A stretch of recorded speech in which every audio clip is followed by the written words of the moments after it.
بسم الله الرحمن الرحیم. با مدل سازی هیدرولیک جریان بر روی سرریز ها در خدمتتون هستیم. یک نمونه مثال میخوایم کار بکنیم. نرم افزاری که ورژن نرم افزاری که برای استفاده میکنیم 11.04 است.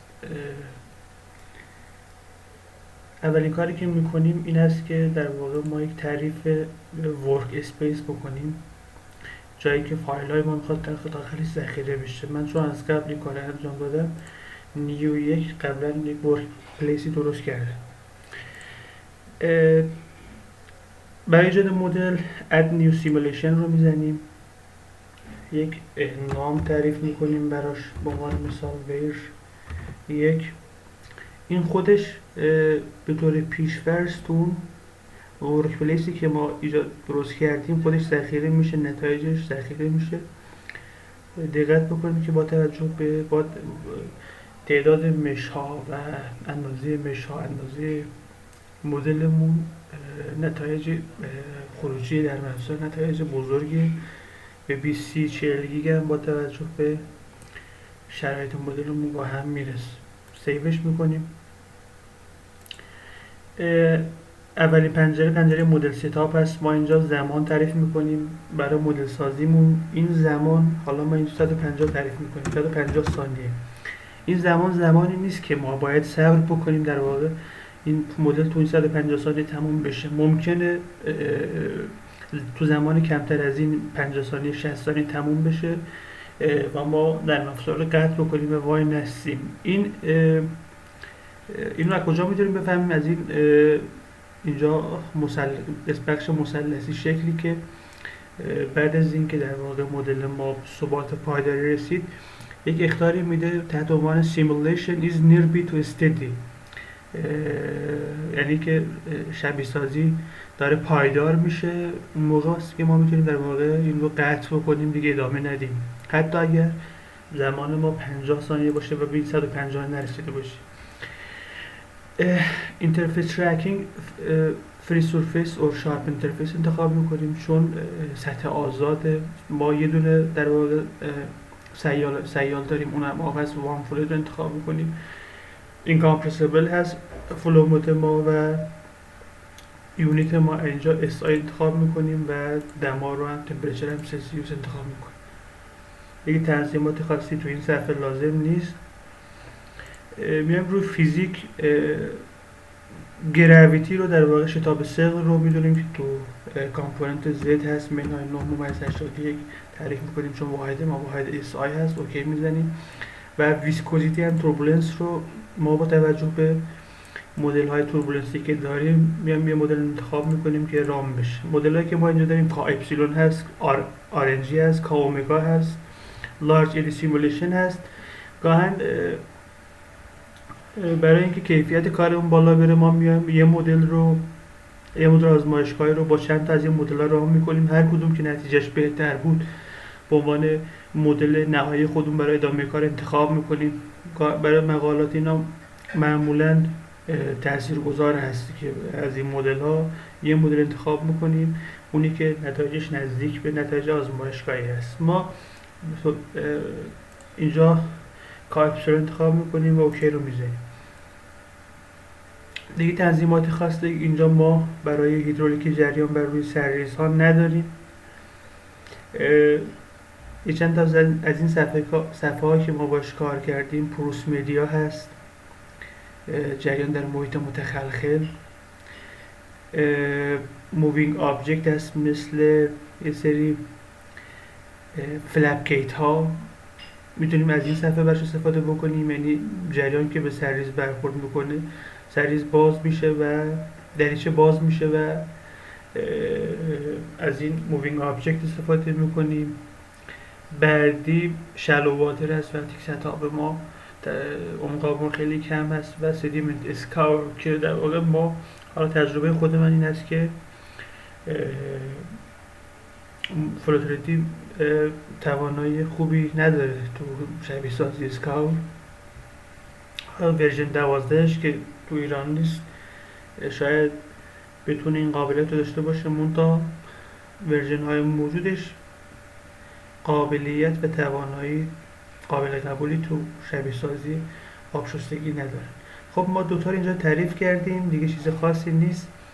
بیایم تو بخش سیالومی که باید تعریف بکنیم. الان میبینیم که فلویدمون خالی هست، میایم اینجا متریال فلوید دیتابیس رو انتخاب میکنیم، آب با دمای بیشتر رو انتخاب میکنیم و به عنوان مایع سیال یک رو انتخاب میکنیم. اوکی رو میزنیم، کلوز میزنیم که میبینیم که واتر نشسته اینجا. تو سربرگ دیگه اینجا دیگه کاری نداریم. بیایم مشین ژئومتری، اینجاست که باید هندسه خودمون رو تعریف بکنیم یا هندسه خودمون رو وارد بکنیم. بهترین راه اینه که در واقع چیز بکنیم، اگر هندسه‌مون خیلی پیچیده است به صورت STL فایل وارد بکنیم، یعنی در واقع اون رو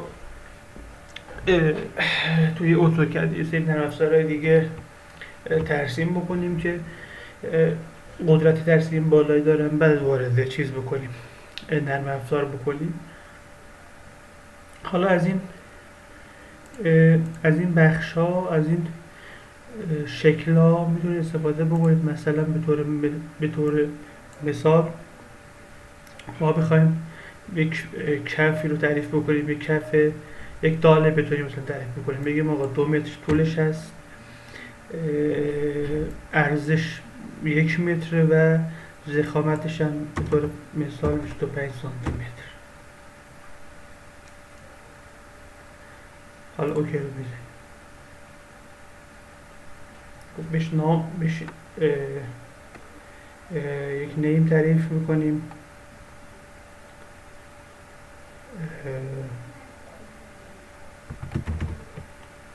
سالید هست. اوکی، ببینیم که در واقع اینجا نشست. برای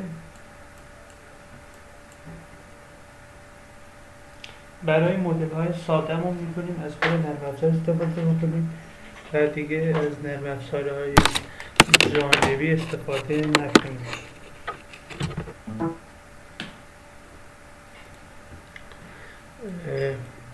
به این شکل. حالا ما این رو حذف میکنیم، میایم اینجا این بخش، این قسمت ساب کامپوننت رو پیدا میکنیم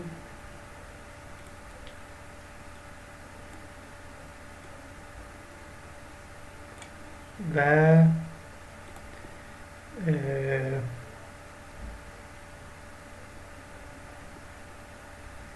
این رو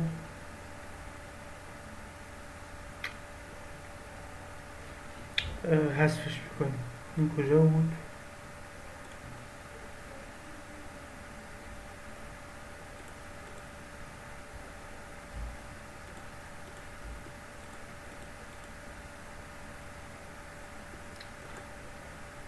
از همین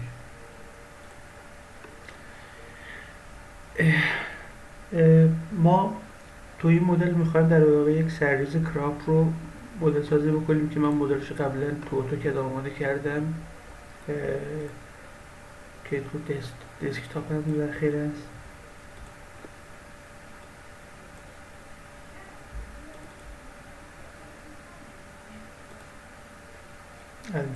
دقت بکنیم که تو این فرآیند اد کردن سالید رو انتخاب بکنیم چون سالید هست. اگر پروس مدیا هست باید پروس مدیا انتخاب بکنیم، یا اگر سدیمنت هست رسوب هست باید پکت سدیمنت رو انتخاب بکنیم. خب ما این رو وارد کردیم به عنوان ساب کامپوننت یک نشسته. اگر میخوایم تغییر بدیم با این شنجه میتونیم تغییر بدیم و یه چیز دیگر رو وارد بکنیم، یه استیل دیگر رو، یه فایل دیگر رو وارد بکنیم. مشخصاتش اینجا هست که مینیموم ماکسیمومش فلانش چجوری هست. ترانسفورمیشنز برای انتقال استفاده میشه. مثلا ما میخوایم 1 متر ببریمش جلوتر،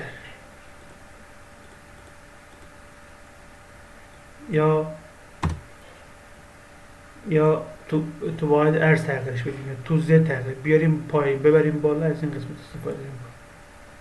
دیگه چیز خاصی تو این بخش نداره.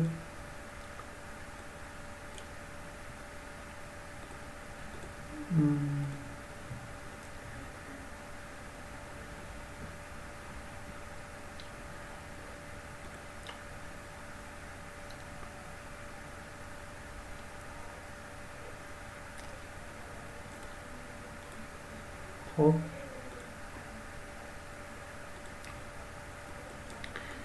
بحث بعدی مش بندی است که میزنیم، ما اد مش میزنیم.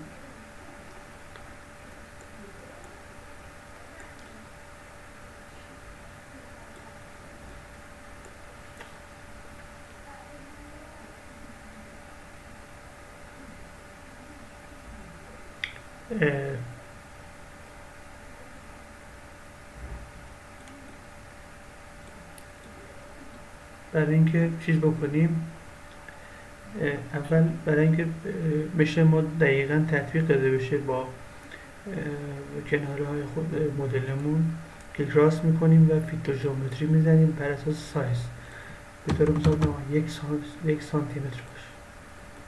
خب ببینیم که دقیقا فیت شد. بعدا میایم حالا چون ایکس و زدش رو بعدا تغییر میدیم، ببینیم که ایکسش چجوری هست. از 0 تا 7 ایگرگش 29.5 سانتی متر و زدش 20 سانتی متر. خب ما الان اندازه سلول هامون که میتونیم از اینجا ببینیم، مش ویو مود رو بکنیم گرید لاین و اینجا میتونیم ببینیم که در واقع مش ما به چه شکل است. تا برای اینکه نمایش مناسب داشته باشه ما این رو آوتلاین انتخاب کنیم. الان مش اینفورمیشن رو بزنیم، تعداد سلول هامون 46800 است با 1 سانتی متر. اندازه مش خیلی مهمه تو نتایجی که ما میگیریم، تا این در واقع همیشه حاکم نیست که هر چقدر مش رو کم بکنیم نتایج ما دقیق بشه. ما معمولا به دنبال یه مش بهینه میگردیم، از یه سایزی به پایین تر دیگه زیاد نتایجمون تغییر نمیکنه. اون سایز بهینه است. حالا چون اینجا یه مثال است، برم 1 سانتی متر در نظر میگیرم. ایکس ما معمولا میگن 3-4 برابر عمق جریان باشه. ما حالا اینجا عمق جریانمون فکر کنم که زد ما 20 سانتی متر. ما مثلا بگیریم 3 برابر بشه 60 سانت. من اینجا میگیرم 1 متر قبل این سازه ما.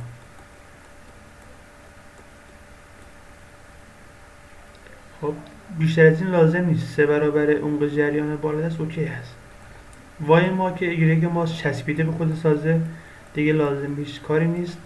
و زد ما بستگی که به اون عمق جریانی داره که ما میخوام مدل سازی بکنیم. من فعلا حالا همینجا اینو میگیرم 35 سانتی متر. یه جریان 30 سانتی متری هم براش تعریف کنم. شرایط مرزی ما ایکس مین در واقع شرط جریان ورودی است. چه جریانی ما وارد میشه؟ میتونیم اگر دبی رو داریم دبی وارد بکنیم با عمق آب، یا اگر عمق فقط داریم عمق وارد بکنیم. اینجا اگر دبی رو بزنی باید دبی رو اینجا وارد بکنی، بعد اینجا بیای عمق جریان هم وارد بکنیم. منتها اینجا فشار ثابت هست که از ما فقط یه دونه عمق جریان میخواد. ما اینجا تعریف میکنیم 30 سانتی متر در واقع ارتفاع ورودی ما، جریان ورودی ما عمق جریان ورودی بالا دست ماست. ایکس ماکسیموم یعنی این خروجی. من این چیزو فراموش کردم که اینجا تعریف بکنم. یه مقدارم پایین دست زیاد مهم نیست. تو مدل سازی ما یه 25 ساعت اضافه میکنم که درست دیده بشه. بعد شرط مرزی خروجی ما میتونه آوتفلو باشه، یعنی جریانی که قشنگ خودش میره جریان پیدا میکنه بیر آوتفلو رو میزنیم. الوفلو تو اینتر آوتفلو باوندری رو میزنیم. اگر نه میتونیم چیز بدیم، در واقع فشار بدیم که ببینیم عمق آب ما پایاب آب داریم، عمق آبش اینقدره. اینجا همین استفاده ما میگیم به طور مثال ما پایاب 10 سانتی متر آب داریم، یعنی عمق پایاب داریم. اگر عمق پایاب نداشته باشیم آوتفلو رو میزنیم. دقت داشته باشیم که اینجا یوز فلوید الیویشن رو بزنیم، اسپسیفیک پرشر. اوکی. ایگرگ مین ما دیوارهای ماست که واله. اوکی. ایگرگ ماکسیموم ما دیوارهای ماست که واله. اوکی. عرض بکنم خدمتتون که زد مینیمم که کف وال اوکی و زد ماکس که در ارتباط به حواس رو سیمتریک میذاریم بمونه. پس فشار وال و از بکنم خدمتتون که شما میتونید در واقع کیفیت مشبندیتون رو اینجا ببینید از بخش فیبر اینجا رندر بزنید تا با این مشی که انتخاب کردید ببینید که شکل شما چجوری میشه. هر چقدر ریزتر باشین شکل شما در واقع منظم‌تر و دقیق‌تر نشون داده میشه. هرچند که این گرافیک شکل است و شاید در افزار مشکل گرافیکی داشته باشه و با همون مشی که این شکل درست حسابی هم نیست نتایج خوبتری بگیرید. پس این گرافیک نشون دهنده چیزی نیست.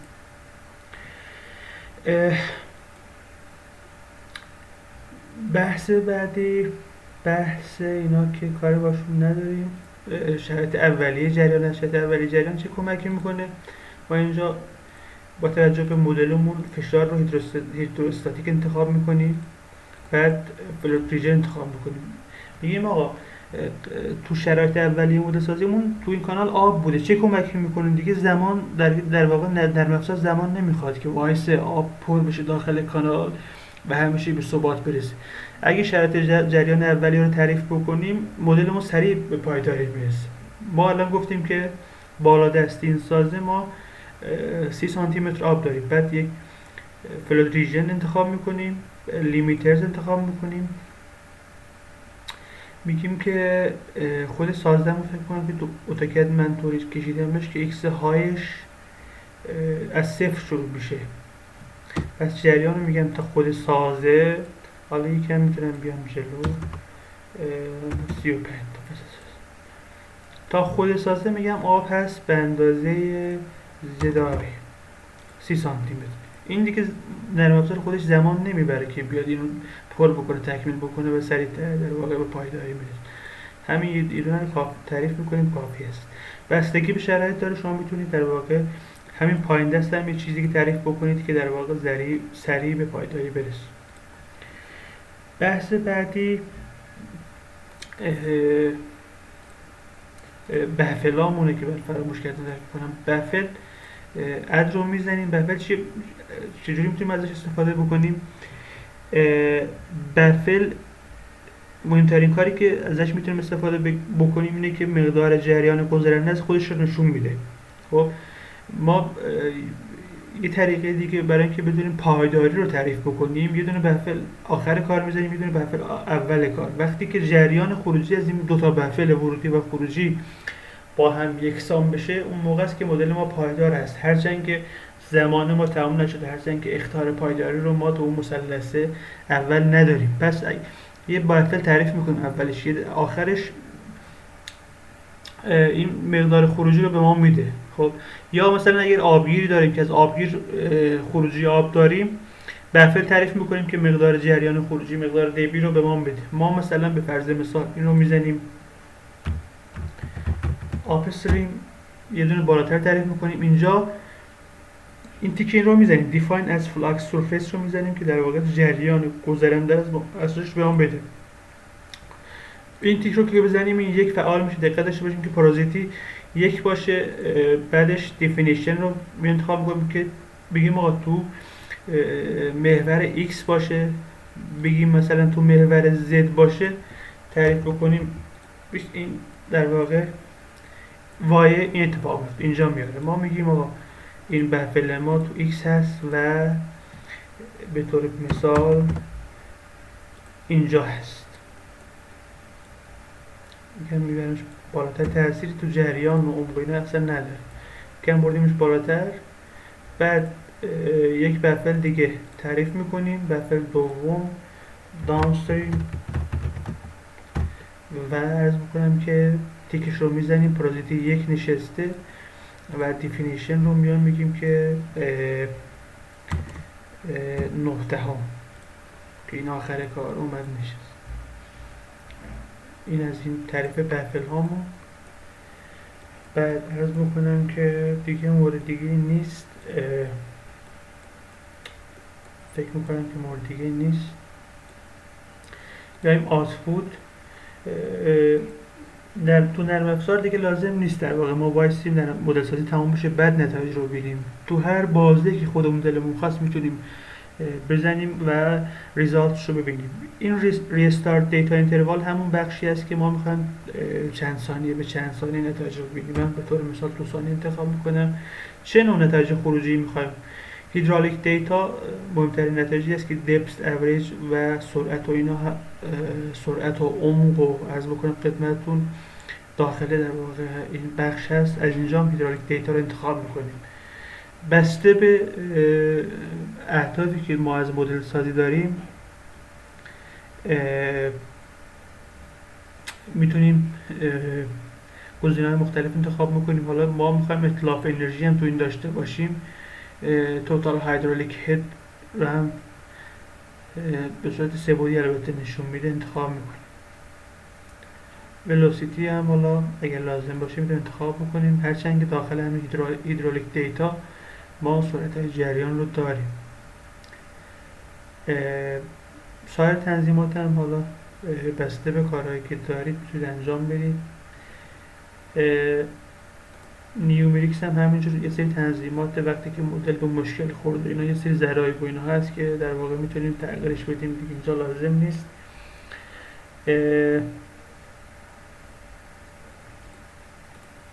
خب فکر کنم که تنظیم شد، کامل شد. ما میایم ران رو بزنیم این چیزی اگر جا مونده اخطار میده یا نه.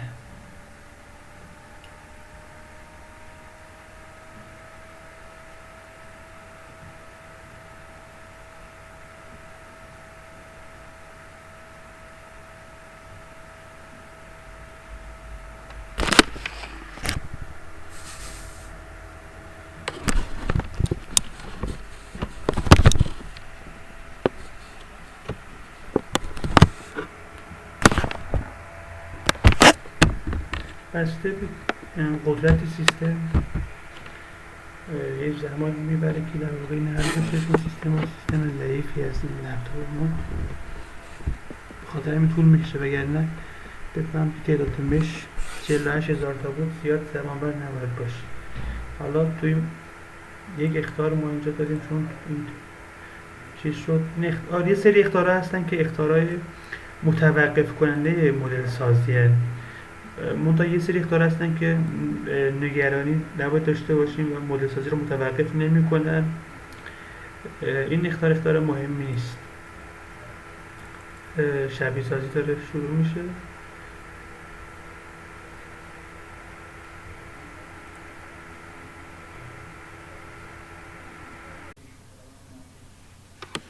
ما زمان دادیم که این مدل ران شد. حالا میخوام ببینیم که چجوری میتونیم در واقع نتایجش رو چک بکنیم. این مثلث رو چک بکنیم، همون یه اخطار هست دیگه، اخطار دیگه نداره. روش دوتا کلیک میکنیم، آنالیز رو میزنیم و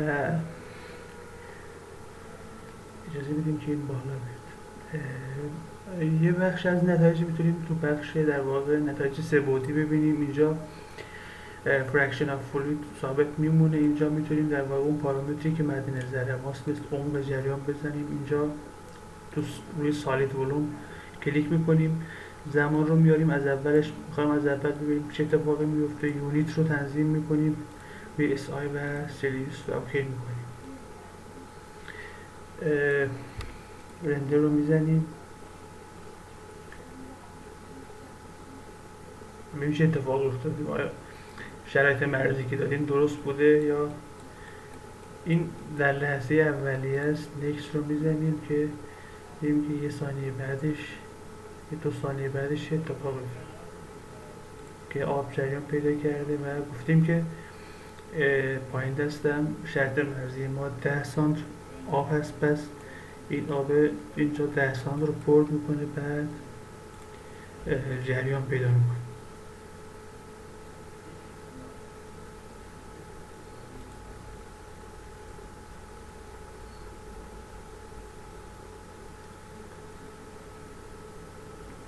چون آب سرعت گرفت از روی سرریزه کران پایین دست یه پرش میخواد اتفاق بیفته که بعد این ماجراست که ما دیگه در واقع چیز کردیم که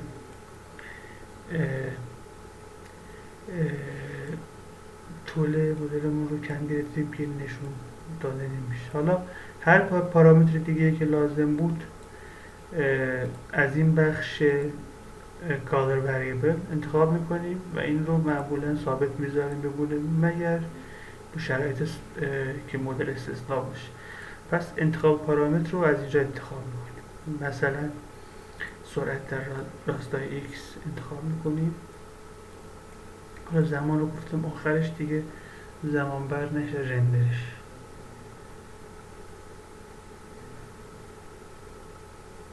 که این سرعت رو میده. اگر روی این کلیک بکنیم، این کلیک بکنیم مقادیر سرعت رو میتونیم شکل شماتیکش ببینیم که سرعت چه تغییراتی در واقع پیدا میکنه. حالا این بخش سه بعدی. بخش دو بعدی اینجا در واقع وکتورها رو نشون میده. اگر بخوای وکتور دیده بشه اینجا میتونی تنظیم بکنی. منتها پارامتر این قسمته. به طور مثال ما الان سرعت در راستای x رو میبینیم و وکتور هم نمیخوایم. در راستای محور x و z، یعنی از بغل انگار داری میبینی x و z یعنی از بغل داری میبینی. حالا ما همون زمان آخر رو تنظیم میکنیم. یونیت که SI هست، یه دونه کلیک میکنیم چه اتفاقی میفته. ببینید از بغل دیده میشه که نمای درستی است. حالا اگر نمای x و y رو بزنیم از بالا انگار نمای پلنش میشه. ببینید از بالا داره نشون میده.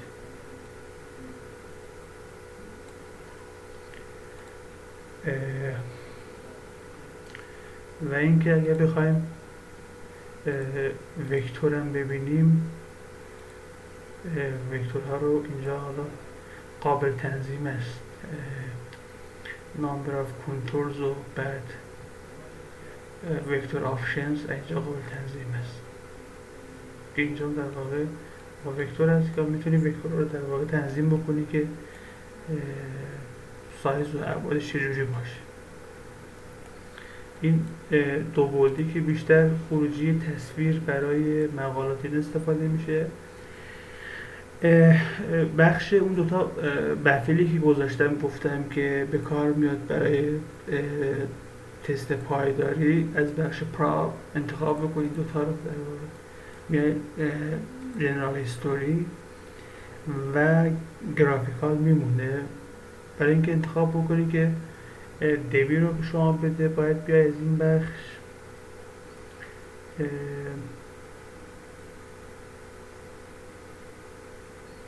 حجم جریان در بفل یک، حالا ما عنوانش رو آفیسر دابل ترانسفرینگ داشته بودیم، پس این نیست.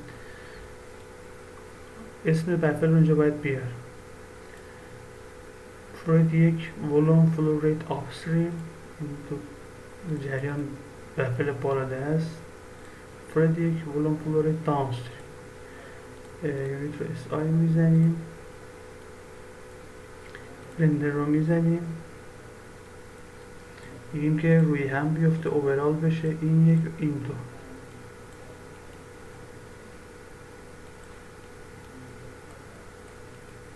ببینید این دو تا خط بر هم منطبق شدن.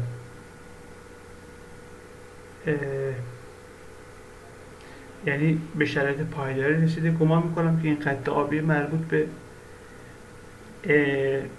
بفل پایین دست است که بفل پایین دست است که جریان اونجا انگار که چون حالت پرش مانندی اتفاق میفته یک مقدار عقب میاد جریان. به خاطر همین فعلا این خط در واقع خط مستقیم نیست، ولی چون دبیا تقریبا یکسانه به پایداری رسیده. ببینیم تکستش هم ببینیم تو لحظه آخر، ببینیم که مقدار دبی ما چقدره.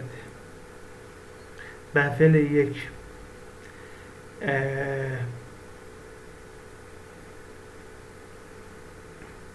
در واقع این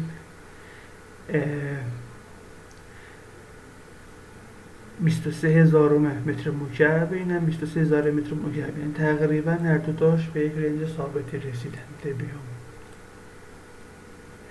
اینم از این.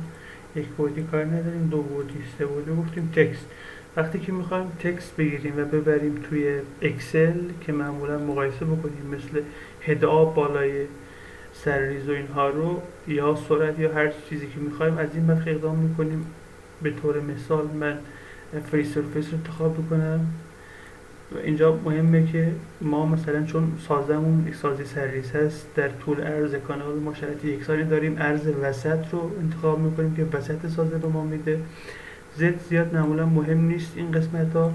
ایکس گفتیم از اول تا آخر سازه به ما بده هده در واقع جریان سطح آب رو. زمان هم آخرین زمان انتخاب میکنیم، رندر رو میزنیم. حالا یک کپی میکنیم میاریم داخل اکسل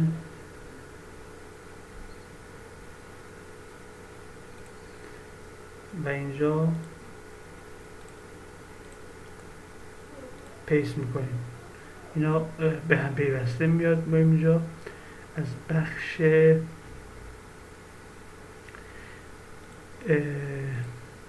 میوزیک بود، از بخش ویو بود، از بخش دیتا بود، تکست و کالمز رو میزنیم و اسپیس رو میزنیم که اینا از هم جدا بشن. از هم جدا شدن. اونی که برای ما مهم است ایکس و تراز سطح آب هست. این زد رو میزنیم که برای اینکه بتونیم در واقع این رو ترسیم بکنیم. سلکت دیتا ایکسش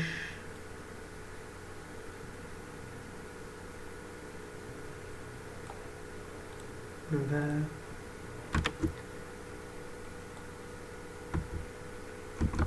وایش.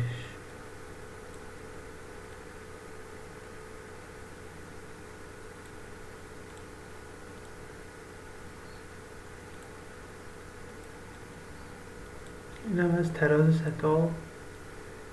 هر پارامتر دیگه رو بخوایم اکسل بیاریم یا تو این نقطه خاصی ببینیم، از اینجا تنظیم بکنیم که تو کدوم نقطه اون پارامتر رو ببینیم. همه پارامترهایی که مد نظر ما هست، مثل سرعت، مثل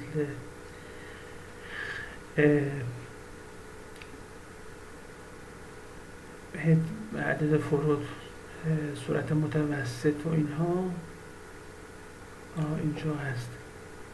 خب از این بخش سه بعدی رو که دیدیم، دو بعدی هم دیدیم و یک بعدی به طرز نمیخواد زیاد پروگرام دیدیم. همین اینم از نتایج در واقع